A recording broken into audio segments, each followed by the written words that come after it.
Hello and welcome. Thank you for downloading Season 1, Episode 32 of the CWSA podcast. I'm Chris Foles, the Executive Director of the Collegiate Women's Sports Awards presented by Honda. Honda is a proud partner of the Collegiate Women's Sports Awards, the Honda Sport Award, and the Honda Cup. For more than 60 years in the United States, Honda has been committed to giving back to our communities, strengthening society, and helping people reach their life's potential. Through its partnership with the Collegiate Women's Sports Awards, Honda has been powering the dreams of the nation's top female collegiate student athletes since 1987. Learn more about Honda's corporate social responsibility initiatives at csr.honda.com. The Collegiate Women's Sports Awards, widely known as the CWSA, is and has been for the past 45 years the most prestigious athletic award program for collegiate female athletes in the United States. Among its prestigious awards, we honored 12 Division I Honda Sport winners and culminate in the Honda Cup.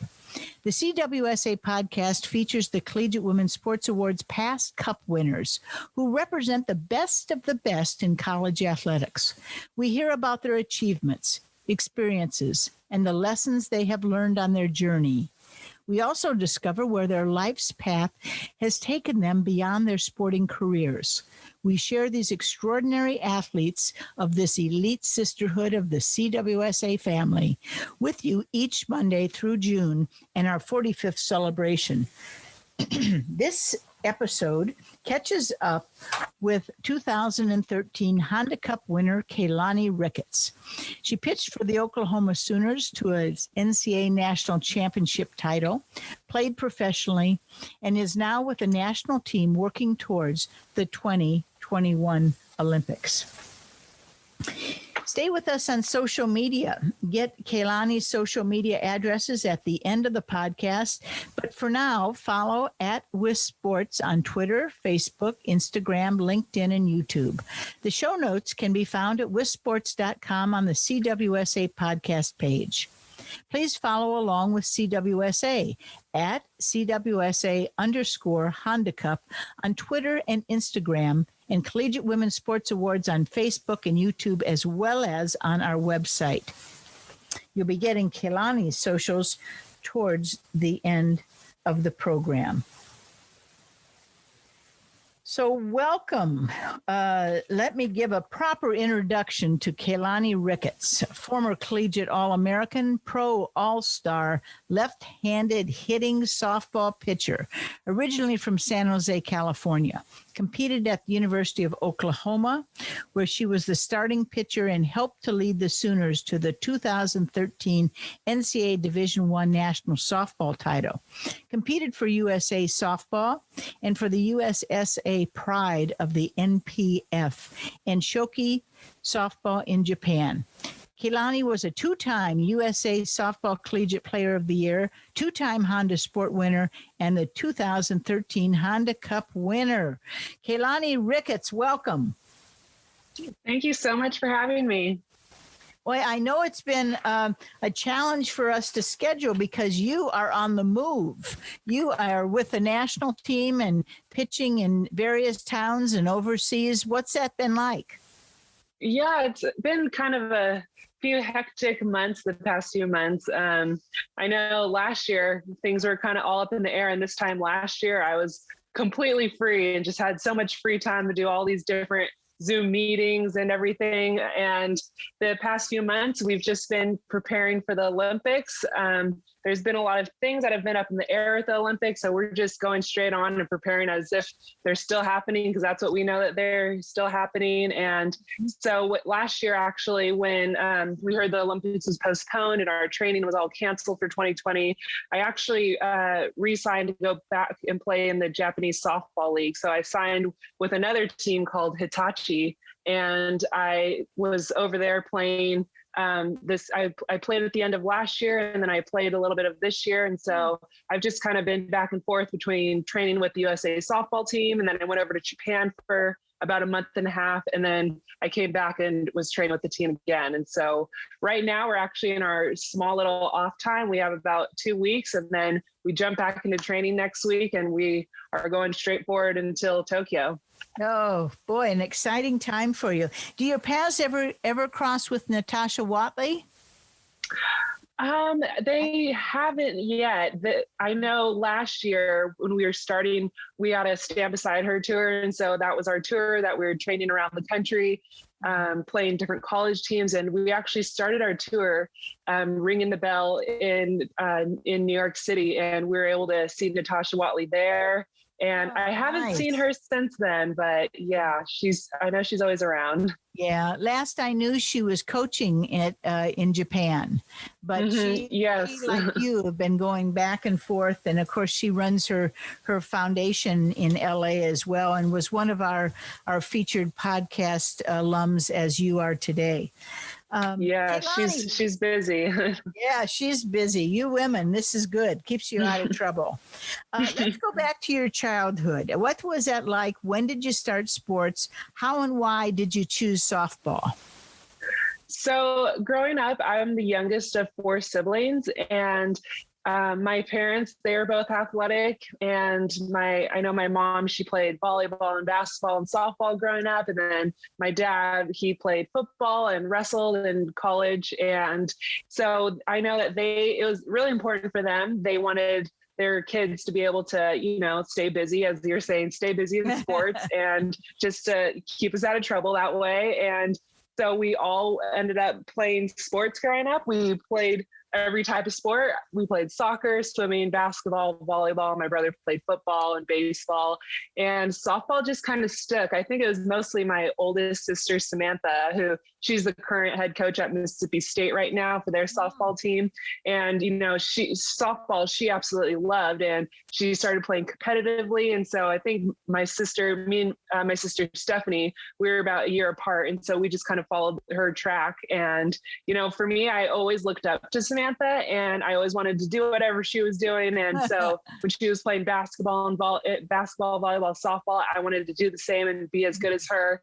And so that's just kind of how it stuck for me. And I started when I was about 6 or 7 playing softball, but I didn't start pitching until I was 11, which is a little bit late for softball pitchers. But pitching, I wasn't really a fan of. I just wanted to just hang out in the dugout and eat the team snacks or be the backup outfielder. I was okay with that. And it wasn't until my parents, they were looking at me, and when they started to get to know the sport of softball and baseball, and they're like, she's the tallest one on the team. She's left-handed. She's got to get into pitching. And so they kept having me try it out, even though I wasn't a big fan of it. And pitching just was one of those things that I learned to love. I wasn't a fan of it, but then I just continued to go at it. And that's when it kind of clicked for me when I was about 14. I was like, I think I kind of like pitching. I think I'm going to start working harder at it. So that's how I got started with pitching. And probably the harder you work, the better you are, the more success you have, and the more fun it is. Oh, absolutely. And, softball is for me, it was so fun to be around my teammates. And, it was just a different type of chemistry that I had with my softball teammates that I did with any of the other sports I was playing. And, once I started to work harder in my pitching, I was like, okay, this is a way that I'm able to help my team out, and we can have even more fun if I'm putting in the hard work in the outside of practice.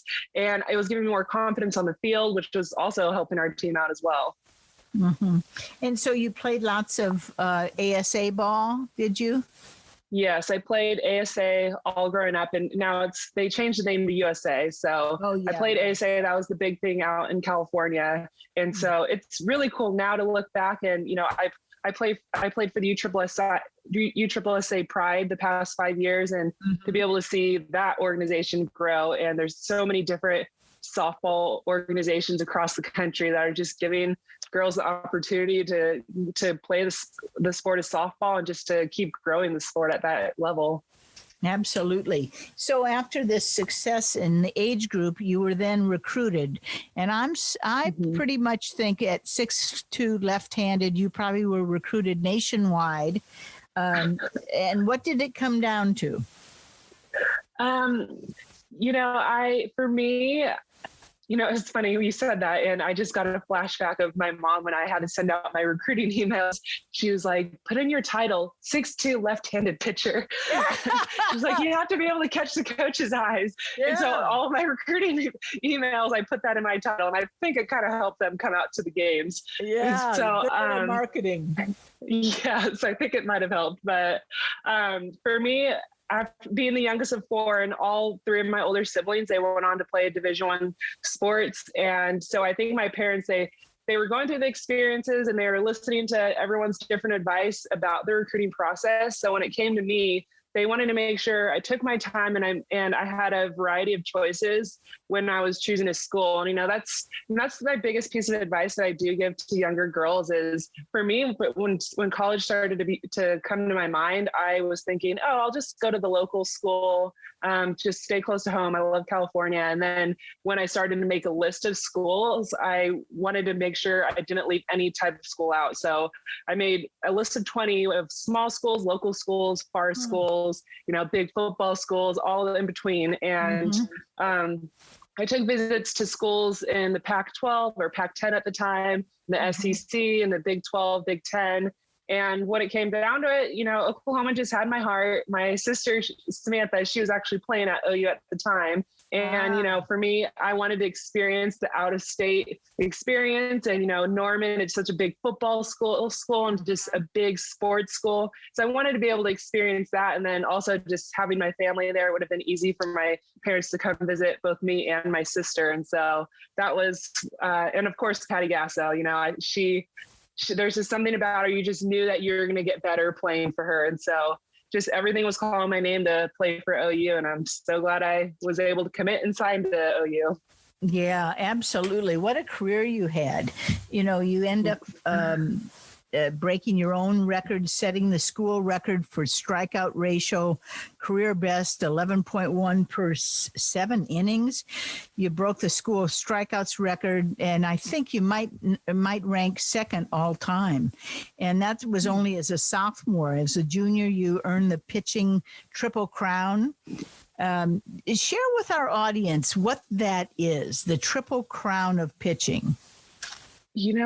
I'm not sure, actually. I don't remember actually receiving that. I'm going to guess it's wins, maybe ERAs and strikeouts. Yeah, I think that's okay. it. Yeah. So you led the NCAA in wins, in strikeouts, and ERA. Yeah, that's pretty impressive. Obviously, you're someone who does not cling your whole identity to stats. I don't remember getting that one. So because I just remember when I was up for Player of the Year and I was listening to the other players' stats and I'm like, wow, these girls are so impressive. Like they're going to get Player of the Year. And so I guess it's pretty exciting. I mean, I never really listen to it until someone tells me about it, because I think it's just with me and my team, we're just so focused on trying to win the next game. Yeah, well, there's something to be said about that. It wasn't then all about you and your stats. It was about helping your team win. And I'm sure they and the coach appreciated that. Speaking of winning, what does it take to win a World Series? To win, right now in May and in June, we've got lots of softball going on and the ratings are high. Pressure is mounting. What does it take to win as you did back in 2013? I think to be able to win a World Series, it takes the entire team. Everybody is just so bought into that one common goal. And, I've been on teams where we've come up short of national championship, world championships, of all different types of championships. But I've also been on the other side of teams where we've won championships. And, I think the biggest difference between those teams that do win championships and not is just the whole team is just bought into the goal. And, there's, especially in any sport, but especially softball, we always hear it's a game of failure. And so we're always going to be failing, whether it's giving up home runs, giving up hits, making errors, and, a successful softball hitter that you're going to fail 7 out of 10 times and you're still going to have a great batting average. And so being able to just have that tunnel vision on that goal and not think about those things out of your control or think about those mistakes, I think that's the biggest thing when it comes to winning a championship. And, you know, I think when one person or a few people start tuning out and start really focusing on those uncontrollable things or start focusing on negative things, it could pull the team down. But when everyone's bought into that goal, you could just go straight ahead towards that goal and just, you know, you feel that determination from your team stronger than from any other part of the season, from like preseason and regular season. Postseason is just a totally different type of adrenaline. Yeah, and it appears that, you know, it's the definition of failure because, you know, old Babe Ruth way back in the day was the home run king, but nobody remembers he was a strikeout king. But he knew that every X number of times up at bat, he was going to get the home run. So it's kind of like, what do you do with that setback? And what you're saying is that your team works through that and focuses that uncontrollable. Probably not many perfect games to be had. But you're a pitcher, which means you're on the mound and taking a great deal of responsibility, even though you are alluding to the entire team buying in. What's it like as opposed to being outfielder, infielder, designated runner? What does it feel like to be on that mound? Well, I can't speak to what it's like to be an outfielder or pinch runner because Coach Gassa would never let me be out there. Yeah, right. But, you know, I think when it comes to being the pitcher, there's absolutely a lot of pressure, but, you know, I think it comes down to that phrase, how pressure is a privilege. And, you know, I think when I first started pitching, that's what scared me away. There's a lot of pressure and it's like, I'm going to let the team down but I think when I started to grow into pitching, I could really help this team out. And so I think I really started to embrace that when I was 14, 15. And, you know, even now I think of when our team is in tough situations, in tough games, I am able to tell myself, like, the team needs me. I need to step up for them. And so, you know, that's a really big part that I'm so glad I'm able to be a pitcher and being able to help the team out in that way. And, you know, it's become a lot more fun the bigger games that I've been in to be able to help my team out in those situations. What's some of the best advice given to you by your coaches? I think the biggest piece of advice is just being able to remind yourself that, you know, there's 8 other people out there that are helping support you. And, you know, I think Coach Gasso, she would always tell me that. And it's like, you know, you're not going to do it yourself. Like, we're here to support you. Your teammates have your back. And, you know, even hearing that from my teammates means a lot. And sometimes in the game of softball, and I'm sure any other sport, but, you know, you're the only pitcher out there, or even if you're a catcher or first baseman, you're the only person out there being the first baseman or being the catcher. And then even when you're in the box, you're the only person in the box. And so it can feel like an individualized sport, because especially with softball, when you're reading the stats and stuff, it becomes so individualized. But I think that's a big key for being able to be such a great softball player, is just reminding yourself that you can't do this alone. You have so many people behind you that are supporting you. And, you know, that takes a lot of the pressure off when you're able to really embrace your teammates and feel their strength behind you, just helping you be even better for them. Keilani, what does a championship pitcher have besides those 8 others to help and support? Is it 6'2", although we see Rachel Garcia, our latest Cup winner, at 5'6". What does it take to be that championship pitcher? You know, I think it's, you know, like you said, there's pitchers, they don't all have to be 6'2". I think only about 2 6'2" pitchers have won the national championship. But, you know, it's that heart, it's the grittiness, and just being able to have the confidence that your pitch is going to beat that batter. And, you know, that confidence, it comes from your teammates, feeling the strength from your teammates. It comes from you buying into the game plan that your coaches have put for you. And it's, just the preparation up to that point and just being able to have that confidence in that present moment, regardless of if you're down by 7 or if the bases are loaded or if you've given up 5 or however many home runs up to that point. It's just being able to stay present in that pitch and having so much confidence in that moment. Mm-hmm. They always say that it's the best athletes have unconditional confidence, not conditional confidence. And that unconditional confidence means I can handle this. And do you say that to yourself sometimes? I got this. Yeah, I always find myself saying when it comes, especially in big championship games, when the tying runner's on second, I'm telling myself, when I'm looking at the pitch, I'm looking at the sign, just refuse to lose. Like refusing to let that runner score, doing whatever it takes on this pitch to be able to make sure I'm doing the best for my teammates.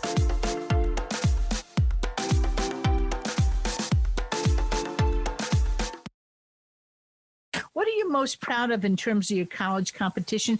And along the way, do you have any regrets?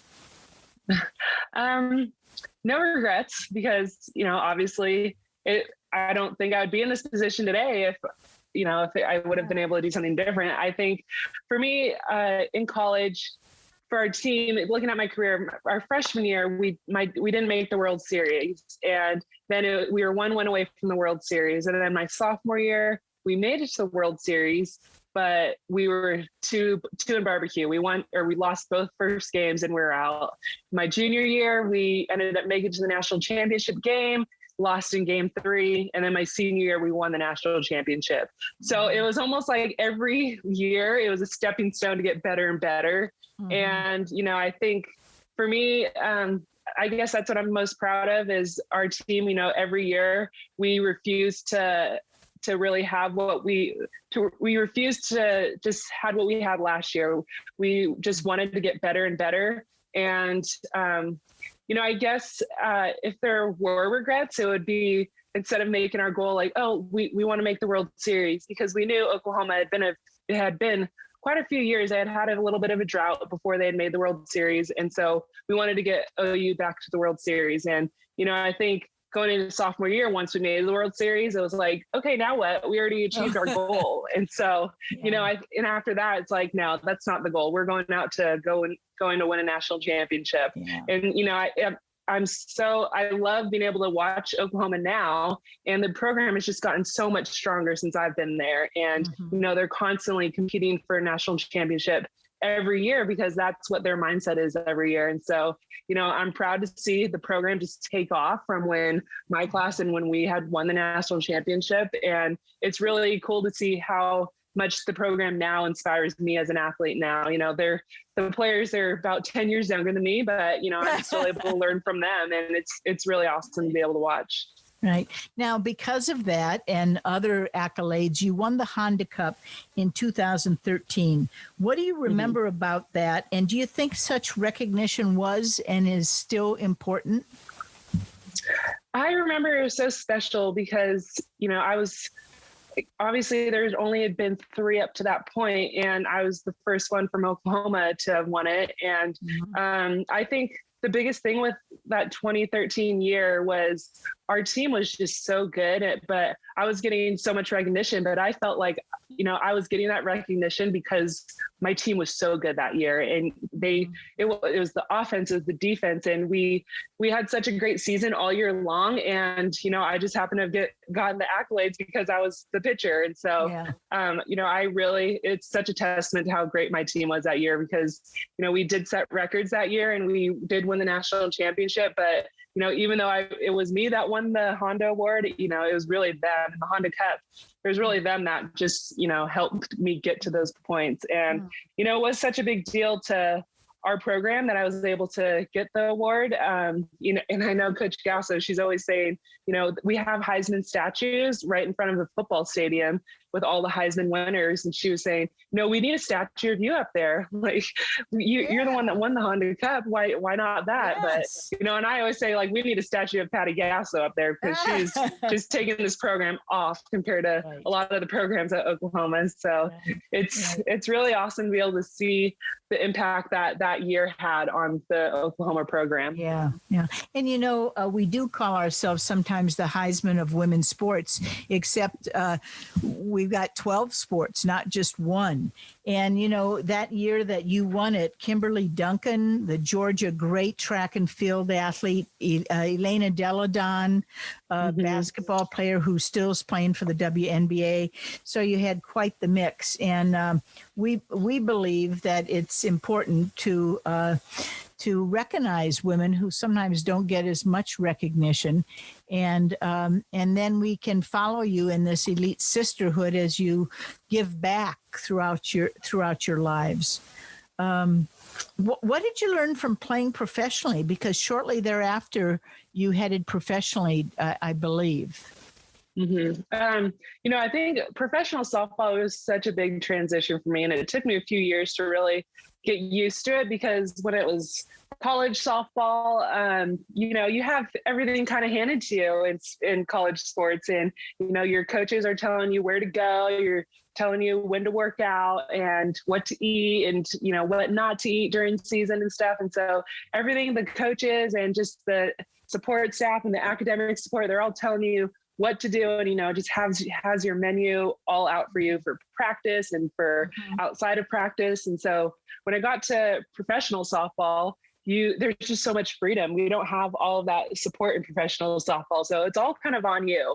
And so it took me a few years to kind of figure out like what kind of weight program that I liked and what kind of weight program that I needed, and conditioning and the nutrition part of it, and just being able to be more accountable for myself. It took me, I think every year I just kind of built off of that. And, it was tough my first 2 years, just figuring out what I needed and just what to do with all of this freedom that I had outside of college. And so, I'm really fortunate for it. I didn't have a very good 2 years of professional softball, but, I'm fortunate that I was able to grow from that and being able to figure out what I needed as a professional athlete.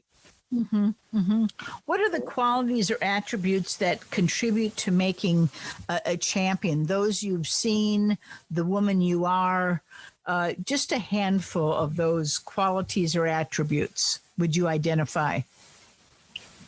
I would just say a good work ethic, and, that's not just in the weight room or on the softball field. Being able to work on yourself and even your mental game, and being able to, do what you need to do for your teammates, and being a good teammate, not just on the field, but making sure that you're putting in the work for your teammates when you are away from them. Because most of the time for fresh and pro softball in the MPF, we only played with each other for the summer. So we had 9 months of off season. For me, that was going and playing in Japan and preparing for season that way. And even outside of Japan season, being able to prepare in the 3 months in the winter time, preparing for that season. And so, I just always look at it like, what does my team need? I need to, do what I need to put myself in the best position on the field and work on myself off the field.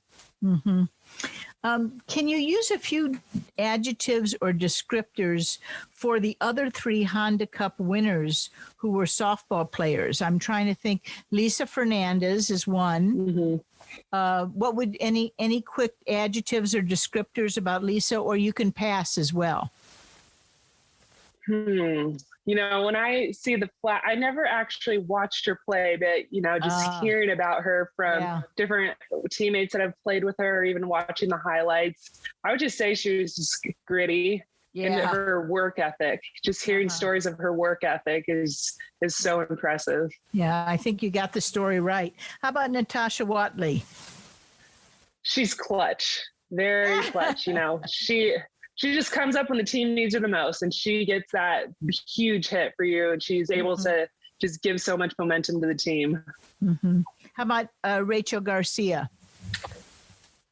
I don't know if I could give one. I would just say confidence, and just her cool confidence. It's just like when it's a pressure situation, she is just so chill on the mound, and you could tell she's got this, no problem. She has this consistent confidence, no matter what the situation is, no matter who the team is, she's always going out there with that consistent confidence. And those were all cup winners like you, but we had a 2-time sport winner in Kat Osterman. What about Kat? Kat, man, she is relentless. I would say that she is just a different type of competitor.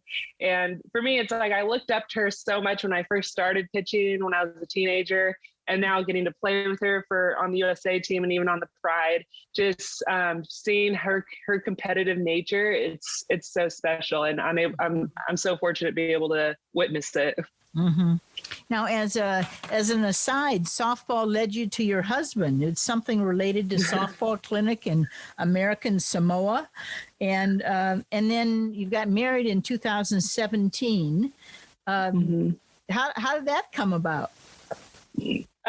So my sisters and I were actually part Samoan. My mom is Samoan, and my grandparents, they actually lived there while we were growing up, and they passed away when I was a little bit younger. And so we didn't know, we knew them a little bit when I was younger, but we didn't really know too much about our culture and everything. And so my mom has some sisters that live in American Samoa, and one of them was on one of the sports committees, and she was able to help put together a softball clinic. They had this big thing every year. It's called Samoa Bowl, and they would bring football teams from the United States to come compete against the local high school kids. And then they had volleyball where they did the same thing. And so it was a big volleyball and football event. And they decided that year to bring some baseball kids. And then since softball was still pretty new to the island, or still, it wasn't pretty new. It was just not as big as right. Football and volleyball. They decided to do a softball clinic. And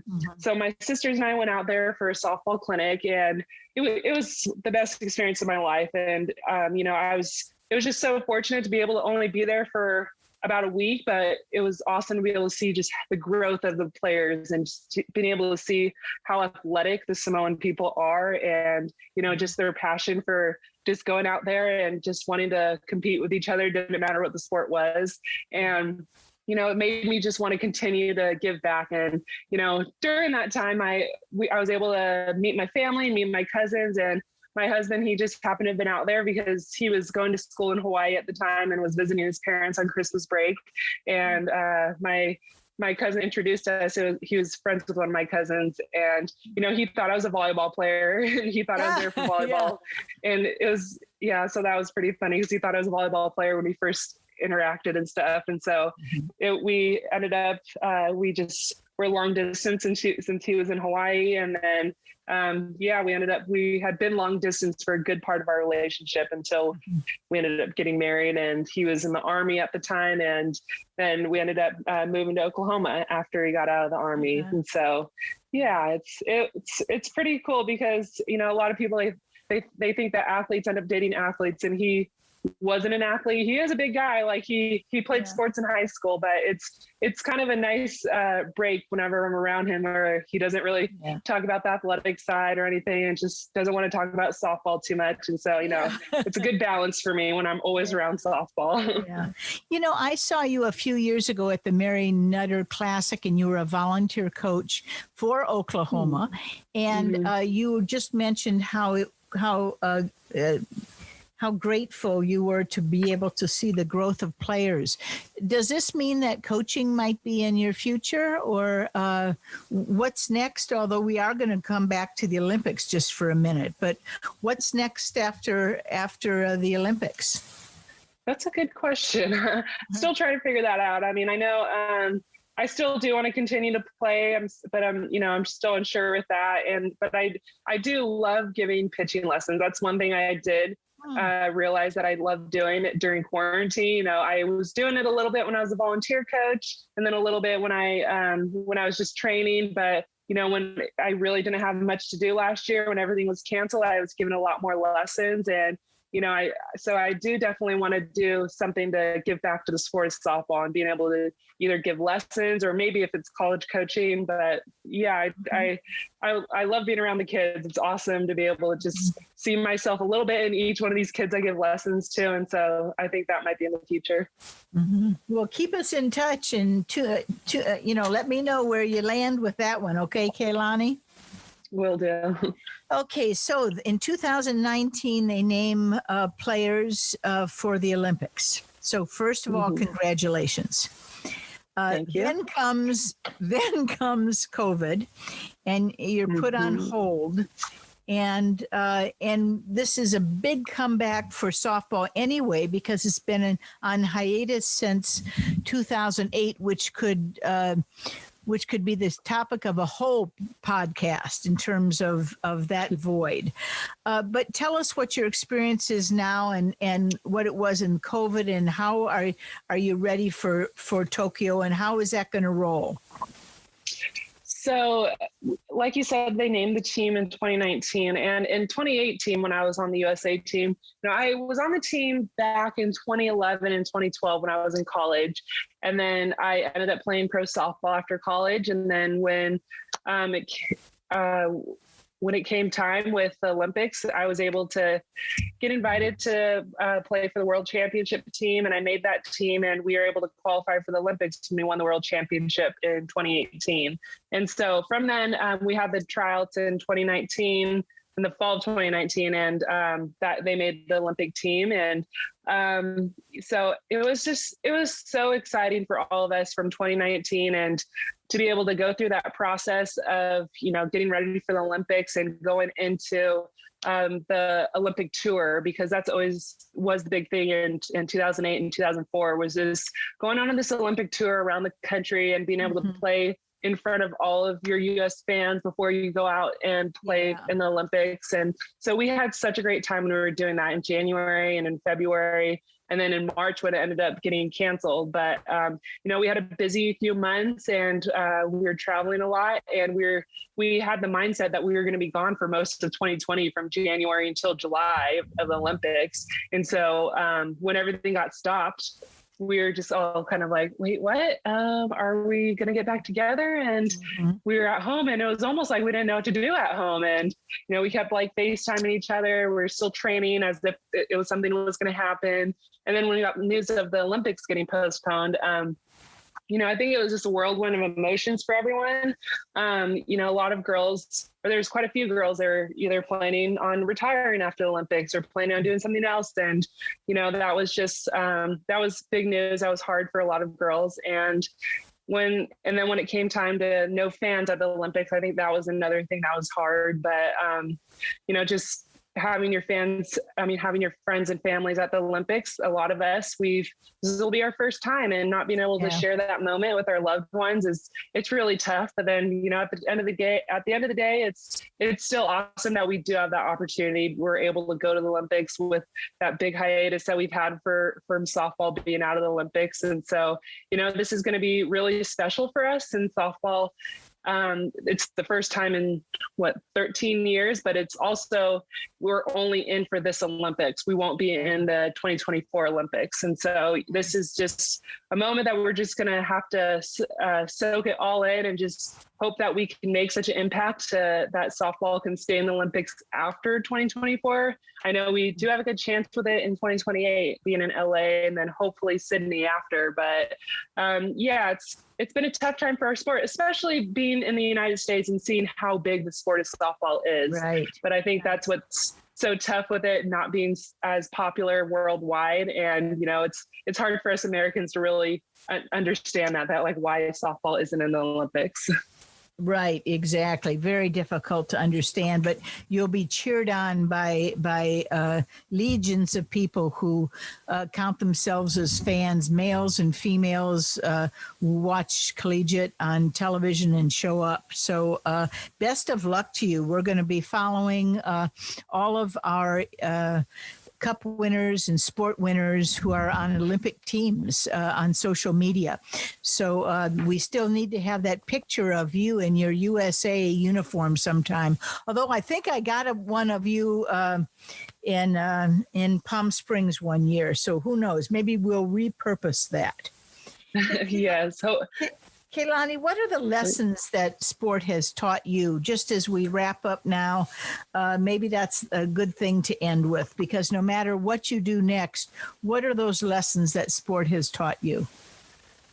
I think the biggest thing I kind of touched on earlier is just being able to control what you can control, control the controllables. There's so many things in sports, in our sport, that it's just out of our control. And it can be easy to focus on, whether it's the umpire or it's politics of the game, or just the weather, or just any small thing to big thing. There's so many uncontrollables that we can get so focused on, but it's not going to help us when it comes to the end of the day, and it's not going to help our team win.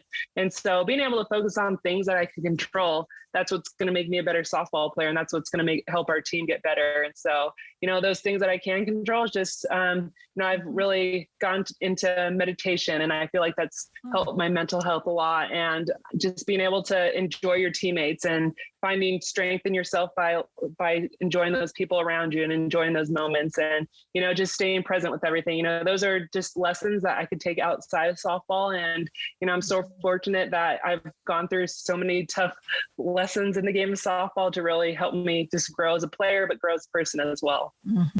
Thank you, Keilani, for joining us. It was great to catch up. You can follow her on Twitter and Instagram, Keilani Ricketts 10.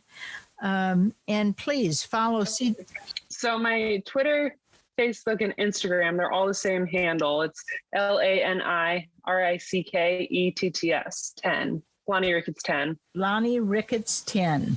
Okay. LANIRICKETTS 10. Yes. Excellent. Social media plugs for CWSA and at WIS Sports on Twitter, Facebook, Instagram, LinkedIn, and YouTube. Show notes can be found at wisports.com on the CWSA podcast page. While you're on the website, check out the other conversations from the world of women's sports. Visit us at collegiatewomensportsawards.com for more information about the awards and see our roster of honorees. Tune in next week to hear the story of another great athlete, and mark your calendar for June 28th, 9 p.m. Eastern Time for the annual awards broadcast on CBS Sports Network. Thank you for listening and helping us turn the volume on women's sports. Onward.